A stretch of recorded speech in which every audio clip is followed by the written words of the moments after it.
ബീഹാർ നിയമസഭാ തെരഞ്ഞെടുപ്പിന് മുന്നോടിയായിട്ട് ഇന്ത്യ മുന്നണി അതിന് നേതൃത്വം കൊടുക്കുന്ന കോൺഗ്രസ് ഇവിടെ ഒരു യാത്ര സംഘടിപ്പിക്കുകയാണ് രാഹുൽ ഗാന്ധിയുടെ നേതൃത്വത്തിൽ. വോട്ടർ അധികാർ യാത്ര എന്നാണ് അതിന് പേരിട്ടിരിക്കുന്നത്. 1300 കിലോമീറ്റർ കാൽനടയായി സഞ്ചരിക്കാനാണ് രാഹുൽ ഉദ്ദേശിക്കുന്നത്. എന്താണ് ഈ യാത്ര കൊണ്ട് അവിടെ NDA സർക്കാരിനെ വീഴ്ത്താൻ കഴിയുമോ?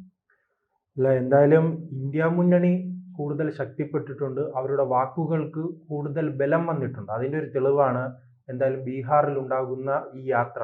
ആ ശക്തിപ്പെട്ടിരിക്കുന്ന രാഹുൽ ഗാന്ധിയുടെ വാക്കുകളല്ല, അത് മമതാ ബാനർജിയുടെ വാക്കുകളാണ്, കെജ്രിവാളിന്റെ വാക്കാണ്, തേജസ്വി യാദവിന്റെ വാക്കാണ്, അത്തരത്തിലുള്ള ശിവസേനയുടെ വാക്കാണ്. പ്രതിപക്ഷ പാർട്ടികളുടെ എല്ലാവരും പറയുകയാണ് രാഹുൽ ഗാന്ധി ഇങ്ങനെ ലോകം ചുറ്റിയിട്ട് കാര്യമില്ല, അടിത്തട്ടിൽ ഇറങ്ങി പ്രവർത്തിക്കണമെന്ന വിമർശനം കുറച്ചു നാളുകളായി തന്നെ ഉയർന്നു കേൾക്കുകയാണ്. നമുക്കറിയാം, കഴിഞ്ഞ ലോക്സഭാ തെരഞ്ഞെടുപ്പ് കാലത്ത് ഇദ്ദേഹം കന്യാകുമാരി മുതൽ കാശ്മീർ വരെ വലിയ യാത്രകൾ നടത്തുകയും അതിന്റെ ഒരു ഗുണം ചെറിയ രീതിയിലെങ്കിലും കോൺഗ്രസിന് ലഭിക്കുകയും ചെയ്തിട്ടുണ്ട്. കാരണം ആദ്യ തെരഞ്ഞെടുപ്പിൽ 2014 വെറും 44ഉം 2019 അത് 52ഉം ആ 52ൽ നിന്നും 99ലേക്ക് വർദ്ധിപ്പിക്കാൻ കഴിഞ്ഞത് ചെറിയ കാര്യമല്ല. നിലവിലെ രാഹുൽ ഗാന്ധിയെ പോലെ വെറും നൂലിൽ കെട്ടിയിറക്കിയ ഒരു നേതാവിന് ഇത്രയും നേടാൻ കഴിഞ്ഞത് ഇദ്ദേഹത്തിന്റെ ഇത്തരം ആ യാത്രയുമായി ബന്ധപ്പെട്ടാണ്, ഭാരത് ജോഡോ യാത്രയുമായി ബന്ധപ്പെട്ടാണ്. പക്ഷെ ഭാരത് ജോഡോ യാത്രയുമായി ബന്ധപ്പെട്ട് ഈ കോൺഗ്രസ്സുകാർ തന്നെ പറഞ്ഞു പരത്തിയുന്ന ഒരു പരിപാടിയുണ്ട്, ഞങ്ങൾ ജയിച്ചേന്ന്. പിന്നീടാണ് രാഹുൽ ഗാന്ധിക്ക് തന്നെ മനസ്സിലായത് തങ്ങൾ ജയിച്ചിട്ടില്ലെന്ന്. അത് അദ്ദേഹം തിരിച്ചറിഞ്ഞത് വൈകിപ്പോയി. മഹാരാഷ്ട്രയിൽ പരാജയം സംഭവിച്ചു, ഡൽഹിയിൽ പരാജയം സംഭവിച്ചു, ഹരിയാനയിൽ പരാജയം സംഭവിച്ചു. ഹരിയാനയിൽ നമുക്കറിയാം ഈ ലോക്സഭാ തെരഞ്ഞെടുപ്പിൽ വലിയ BJP തിരിച്ചടിക്ക് ശേഷം BJP അവിടെ ശ്രദ്ധ കേന്ദ്രീകരിക്കുകയായിരുന്നു. മോദി അടക്കമുള്ളവർ അവിടെ പ്രചരണത്തിന് എത്തിയില്ല.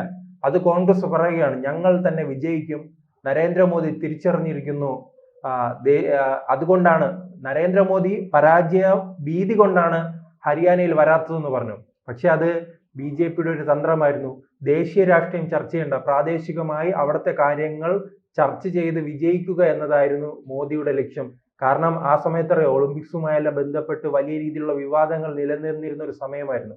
ആ വിഷയത്തെ കൃത്യമായി തന്നെ അത് ദേശീയ വിഷയങ്ങൾ, പ്രത്യേകിച്ച് അറിയാമല്ലോ കേരളത്തിൽ ഉൾപ്പെടെ ചർച്ചയായിരുന്നു. ആ ഒളിമ്പിക്സുമായി ബന്ധപ്പെട്ട് ആ സ്ത്രീക്ക് കുറച്ച് ഭാരം കൂടി അത് അയോഗ്യയാക്കിയപ്പോൾ വിമർശനം മുഴുവൻ കേട്ടത് നരേന്ദ്രമോദിയായിരുന്നു. നരേന്ദ്രമോദിയാണ് ഇതിന് പിന്നിലെന്ന രീതിയിലുള്ള വിമർശനങ്ങളെല്ലാം ഉയർന്നു വന്നിരുന്നു. പക്ഷെ അങ്ങനെയൊന്നുമല്ല. അവിടുത്തെ കാര്യങ്ങൾ, ഹരിയാനയിലെ കാര്യങ്ങൾ ചർച്ച ചെയ്യാൻ വേണ്ടിയാണ് നരേന്ദ്രമോദി ഉൾപ്പെടെയുള്ള നേതാക്കൾ മാറി നിൽക്കുകയും അവിടെ വലിയ വിജയം കൊയ്തു. എന്നിട്ട് അദ്ദേഹം പഠിച്ചില്ല. മഹാരാഷ്ട്രയിൽ ദയനീയമായി പരാജയപ്പെട്ടു, ഡൽഹിയിൽ പരാജയപ്പെട്ടു.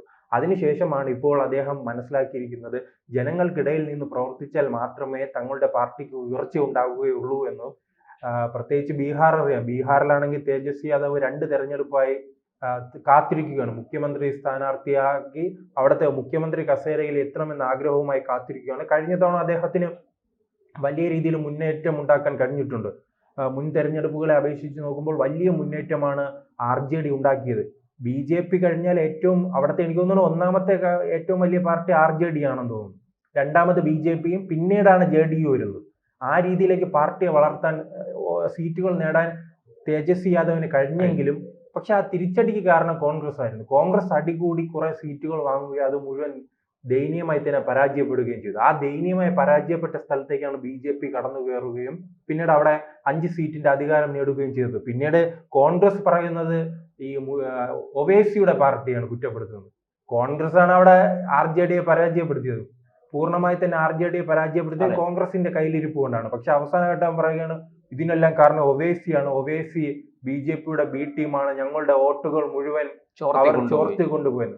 സ്വന്തം കഴിവുകേട്, അത് തിരിച്ചറിയാനുള്ള കഴിവില്ലാത്തതുകൊണ്ടാണ് ഈ കോൺഗ്രസിന്റെ ഏറ്റവും ദയനീയമായ പ്രശ്നം. ഇപ്പോൾ രാജസ്ഥാൻ എടുത്തു നോക്കാം. അവിടെ പാർട്ടി കമൽനാഥ് സച്ചിൻ പൈലറ്റും തമ്മിലുള്ള തമ്മിലടി കൊണ്ടാണ്, അശോക് ഗെഹ്ലോട്ടും സച്ചിൻ പൈലറ്റും തമ്മിലുള്ള തമ്മിലടി കൊണ്ടാണ് അവിടെ അധികാരം പോയത്. പിന്നീട് മധ്യപ്രദേശിലേക്ക് പരിശോധിക്കാം. അവിടെ കമൽനാഥും ജ്യോതിരാദിത്യ സിന്ധ്യയും തമ്മിലുള്ള തമ്മിലടി കൊണ്ടാണ് അവിടെ അധികാരം പോയിരിക്കുന്നത്. ഹരിയാനയിലും അവിടുത്തെ ഒരു വനിതാ നേതാവും ഹൂഡയും തമ്മിലുള്ള തർക്കം കൊണ്ടാണ് അധികാരം പോയത്. സ്വന്തം വീഴ്ചകൾ മറച്ചു വെച്ച് മുന്നോട്ട് പോവുകയാണ്. അത് തന്നെയാണ് ഈ വോട്ടർ പട്ടിക വിവാദവും. വോട്ടർ പട്ടിക വിവാദവും സ്വന്തം പരാജയങ്ങൾ തിരിച്ചറിഞ്ഞ് ഇപ്പോൾ ഏറ്റവും അവസാനം തെരഞ്ഞെടുപ്പ് കമ്മീഷൻ തന്നെ പറയുകയാണല്ലോ, ഞങ്ങൾ കൃത്യമായി തന്നെ വോട്ടർ പട്ടിക എല്ലാ പാർട്ടികളെയും ഏൽപ്പിച്ചു. ആ സമയങ്ങളിൽ പരാതിയില്ല. ആ സമയങ്ങളിൽ പരാതിപ്പെടുകയോ അത് ഒഴിവാക്കാനുള്ള ശ്രമങ്ങളോ നടത്താതെ തെരഞ്ഞെടുപ്പ് കഴിഞ്ഞ് തോറ്റു മാസങ്ങൾക്ക് ശേഷം, അങ്ങനെയാണെങ്കിൽ ഇപ്പോൾ പറയുകയാണ് ഇത് വലിയ രേഖകളാണ്, ഒരു മണ്ഡലത്തിൽ പരിശോധിച്ചെടുക്കാൻ 6 മാസം എടുത്തു എന്നാണ്. ഒരു മണ്ഡലം പരിശോധിക്കാൻ എന്തിനാണ് 6 മാസം? ഈ മഹാദേവപുരയിൽ അവിടുത്തെ ബൂത്ത് മെമ്പറുമായി ബന്ധപ്പെട്ടാൽ പോരെ. ഇപ്പോൾ തിരുവനന്തപുരത്ത് അല്ലെ ഒരു നിയമസഭാ മണ്ഡലത്തിൽ ഒരു 200 ബൂത്ത് വേണം അല്ലെ, ഒരു 200 ബൂത്ത് കാണും. അപ്പോൾ ഒരു 108ാമത്തെ ബൂത്തിൽ നമുക്കൊരു സംശയം തോന്നുന്നു. ഉടൻ തന്നെ ഈ പരിശോധിച്ചാൽ അറിയാലോ, ബൂത്ത് പ്രസിഡന്റിനെ അതെ വിളിച്ചു നോക്കാം. അല്ലെങ്കിൽ നമുക്ക് ഈ ഇന്റർനെറ്റ് പരിശോധിച്ചാൽ ലഭിക്കും, ഇതിന്റെ വെബ്സൈറ്റ് പരിശോധിച്ചാൽ ലഭിക്കും. ഇപ്പോൾ പറയുന്ന വെബ്സൈറ്റ് പൂട്ടിയാണ്. എന്തായാലും ഈ പഴയ വോട്ടർ പട്ടിക ആരെയെങ്കിലും കാണില്ലേ, അങ്ങനെ ഇത് പരിശോധിക്കാൻ വേണ്ടിയാണ് അദ്ദേഹം 6 മാസം എടുത്തു. അത് ഈ ബീഹാർ തെരഞ്ഞെടുപ്പിന്. എന്തായാലും ബീഹാർ തെരഞ്ഞെടുപ്പിന് ഇത് പൊട്ടിക്കുകയും ചെയ്തു. ഇതുമായി ബന്ധപ്പെട്ട് അദ്ദേഹം ബീഹാറിൽ ഒരു യാത്ര ആരംഭിക്കാൻ പോവുകയാണ്, വോട്ടർ അധികാർ യാത്ര. 300 കിലോമീറ്ററിലധികം ഇദ്ദേഹം സഞ്ചരിക്കാൻ പോവുകയാണ്. പക്ഷെ എനിക്ക് തോന്നുന്നില്ല, എല്ലാം വൈകിപ്പോയെന്നാണ് എനിക്ക് തോന്നുന്നത്. പ്രത്യേകിച്ച് കഴിഞ്ഞ ഈ ഇന്ത്യ മുന്നണിയെല്ലാം വലിയ രീതിയിൽ ഐക്യപ്പെട്ടിട്ട് പോലും കഴിഞ്ഞ ലോക്സഭാ തെരഞ്ഞെടുപ്പിൽ ബീഹാറിൽ അവർക്ക് മുന്നേറ്റം ഉണ്ടാക്കാൻ കഴിഞ്ഞില്ല. മുന്നേറ്റം ഉണ്ടാക്കിയ ഹരിയാനയുടെ അവസ്ഥ എന്താണ്? അവിടെ BJP-യുടെ കയ്യിലെത്തി. മുന്നേറ്റം ഉണ്ടാക്കിയ മഹാരാഷ്ട്രയിൽ എന്താണ്? അത് BJP-യുടെ കയ്യിലെത്തി. പിന്നീട് അഖിലേഷ് യാദവിന്റെ പിന്തുണയോട് കൂടി തന്നെ മുന്നേറ്റം ഉണ്ടാക്കിയ ഉത്തർപ്രദേശിൽ പിന്നീട് നടന്ന ഉപതെരഞ്ഞെടുപ്പുകളിൽ മുഴുവൻ BJP മുന്നേറുകയാണ്. അങ്ങനെ നോക്കുമ്പോൾ ഒരു മുന്നേറ്റവും ഉണ്ടാക്കാതെ നിതീഷ് കുമാറിന്റെ വരവോടുകൂടി തന്നെ അവിടെ NDA സഖ്യം കൂടുതൽ ശക്തിപ്പെട്ടിരിക്കുകയാണ്. അത് ആ ലോക്സഭാ തെരഞ്ഞെടുപ്പ് കാലത്ത് തന്നെ ബോധ്യമായ കാര്യമാണ്. പല സർവേകളും പറഞ്ഞിരുന്നത് ഈ ലോക്സഭാ കാലത്ത് ബീഹാറിൽ വലിയ തിരിച്ചടി ഉണ്ടാകും. കാരണം നിതീഷ് കുമാർ ചാടിക്കളിക്കുന്ന ആളാണ്, അത് ജനങ്ങൾ തിരിച്ചറിയും, ജനങ്ങൾ ഇതിന് മറുപടി നൽകുമെന്ന് കോൺഗ്രസിന് അനുകൂലമായി ഈ സർവേ എടുക്കുന്നവർ ഉൾപ്പെടെ പറഞ്ഞിട്ടുണ്ട്. TV ചാനലുകൾ ഉൾപ്പെടെ പറഞ്ഞു. എന്നിട്ട് അവിടെ എന്ത് സംഭവിച്ചു? വലിയ രീതിയിൽ മുന്നേറ്റം ഉണ്ടാക്കി. LJP അടക്കമുള്ള, രാംവിലാസ് പാസ്വാന്റെ അടക്കമുള്ള, ചിരാഗ് പാസ്വാൻ അടക്കമുള്ള, ആ ചിരാഗ് പാസ്വാനെല്ലാം ലക്ഷക്കണക്കിന് വോട്ടിന്റെ ഭൂരിപക്ഷത്തിലാണ് അവിടെ ജയിച്ച് 7 സീറ്റിൽ മത്സരിച്ച് 7 സീറ്റും വിജയിക്കുന്ന ഒരു സാഹചര്യം ഉണ്ടായി. അങ്ങനെ നിതീഷ് കുമാറും BJP-യും അടക്കമുള്ള ഒരു സഖ്യം രൂപപ്പെടുകയാണെങ്കിൽ അത് LJP ഉൾപ്പെടെയുള്ളവർ കൃത്യമായി മത്സരിക്കുകയാണെങ്കിൽ BJP-യെ പരാജയപ്പെടുത്താൻ കഴിയില്ല. കഴിഞ്ഞ നിയമസഭാ തെരഞ്ഞെടുപ്പ് പരിശോധിക്കുമ്പോൾ LJP അടക്കമുള്ളവർ ഒറ്റയ്ക്ക് മത്സരിക്കുന്ന സാഹചര്യം ഉണ്ടായിരുന്നു.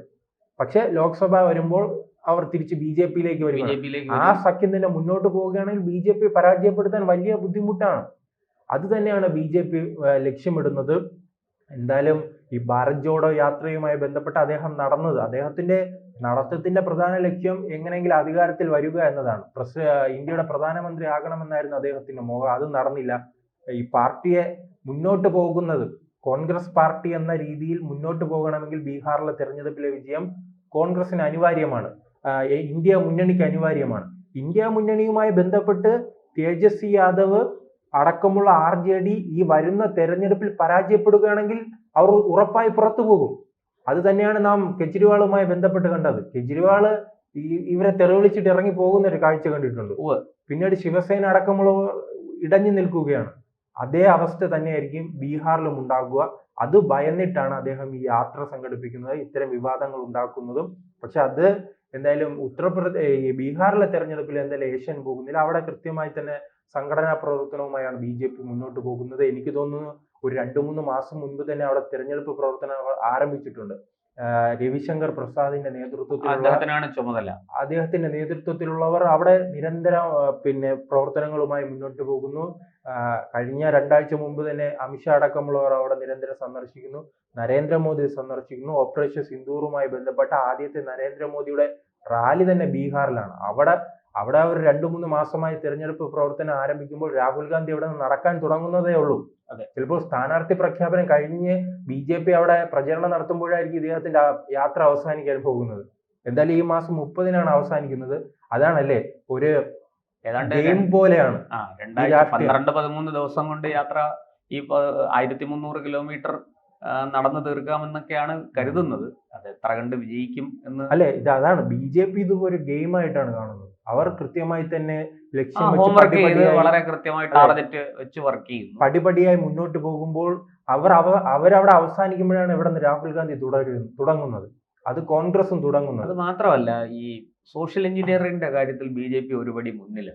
വളരെ കൃത്യമായിട്ട് മണ്ഡലത്തിന്റെ സ്വഭാവം അറിഞ്ഞ് സ്ഥാനാർത്ഥിയെ നിർത്തുക. പിന്നെ ഈ രാഹുൽ ഗാന്ധി പറയും പോലെ ഇനി വോട്ടർ പട്ടികയിൽ ക്രമക്കേട് തന്നെ നടത്തിട്ട്, പക്ഷെ അവർ 2014 മുതൽ തന്നെ ഈ നരേന്ദ്രമോദി അമിത്ഷാ നേതൃത്വം വന്നതിന് ശേഷം അവർ കൃത്യമായി തന്നെ ഈ വോട്ടർ പട്ടികയെ കുറിച്ച് പഠിക്കാൻ അവർ വലിയ ശ്രമം നടത്തുന്നുണ്ട്. ഓരോ വോട്ടർ പട്ടികയ്ക്ക് അത്രയും പ്രാധാന്യം നൽകുകയാണ്. ഓരോ പേജിനും ഓരോ ആൾക്കാരെ നിയോഗിച്ചാണ് അവിടെ പ്രചരണം നടത്തുകയാണ്. അത് ഇപ്പോഴുണ്ടായതല്ല, അത് 2014 മുതൽ BJPയുടെ തന്ത്രമാണ്. ആ തന്ത്രത്തോടു കൂടിയാണ് BJP മുന്നോട്ട് പോകുന്നത്. ഇനി എന്തെല്ലാം യാത്ര നടത്തിയാലും രാഹുൽ ഗാന്ധിക്ക് അവിടെ വലിയ തിരിച്ചടിയാണ് ഉണ്ടാകുന്നത്. ആ പാർട്ടിയുടെ അഡ്രസ്സ് പൂർണ്ണമായി തന്നെ ഇല്ലാതാകുകയാണ്. അഡ്രസ്സ് ഇല്ലാതാകുന്നതിനോടൊപ്പം തന്നെ നാം പരിശോധിക്കേണ്ടത് കോൺഗ്രസിന്റെ ആ പ്രദേശങ്ങളിലേക്ക് വലിയ രീതിയിൽ കടന്നു കയറാൻ CPMLന് കഴിയുന്നുണ്ട്. കമ്മ്യൂണിസ്റ്റ് പാർട്ടിയുടെ പല പാർട്ടികൾക്കും അവിടെ വളർന്നു കയറാൻ കഴിയുന്നുണ്ട്. കഴിഞ്ഞ തെരഞ്ഞെടുപ്പിൽ അവർക്ക് വലിയ രീതിയിൽ MLA-മാരെ സൃഷ്ടിക്കാൻ കഴിഞ്ഞിട്ടുണ്ട്. ഇക്കഴിഞ്ഞ ലോക്സഭാ തെരഞ്ഞെടുപ്പിൽ അവിടെ ഒരു MP വിജയിപ്പിക്കാൻ കഴിഞ്ഞിട്ടുണ്ട്. അങ്ങനെ ഒരു മാറ്റമാണ് അവിടെയും ഉണ്ടാകുന്നത്. അത് രാഹുൽ ഗാന്ധി തിരിച്ചറിയാൻ വളരെ വൈകി പോകുന്നു. അതാണ് അദ്ദേഹത്തിന്റെ പരാജയം. അല്ലാതെ ഇദ്ദേഹം ഈ രാജ്യവിരുദ്ധ പരാമർശങ്ങൾ നടത്തിയിട്ടോ ഇത്തരം വിഘടനവാദ പ്രവർത്തനങ്ങൾ നടത്തിയിട്ടോ ഒന്നും ഒരു ഗുണമില്ല. അദ്ദേഹം കൃത്യമായി തന്നെ നല്ലൊരു ടീമിനെ വെച്ച് പ്രവർത്തനവുമായി മുന്നോട്ട് പോയി നോക്കൂ, അദ്ദേഹത്തിന് അത് വിജയിച്ചെടുക്കാൻ കഴിയും. അല്ലാതെ ഇത്തരം വിവാദങ്ങളുമായി പോയാൽ അദ്ദേഹം ഇനിയും ഭാവി പ്രധാനമന്ത്രിയായി ഇരിക്കേണ്ടി വരും. ആ സ്ഥലത്തേക്ക് ഞാൻ ബീഹാറിൽ CPMLനെ സൂചിപ്പിച്ചെങ്കിൽ ഇന്ന് ഇന്ത്യ മുഴുവനായി വളർന്നു കയറാനായി AAP വലിയ ശ്രമം നടത്തുകയാണ്. അവർ ആ പരാജയത്തിൽ നിന്ന് പിന്നോട്ട് പോയില്ല. അവർ ഓരോ സംസ്ഥാനങ്ങളിൽ കൃത്യമായി തന്നെ മുന്നോട്ട് പോവുകയാണ്. പ്രത്യേകിച്ച് വരുന്ന തെരഞ്ഞെടുപ്പിൽ വീണ്ടും പഞ്ചാബ് പിടിക്കുകയാണെങ്കിൽ അവർക്ക് അത് ഇരട്ടി ആത്മവിശ്വാസം നൽകും.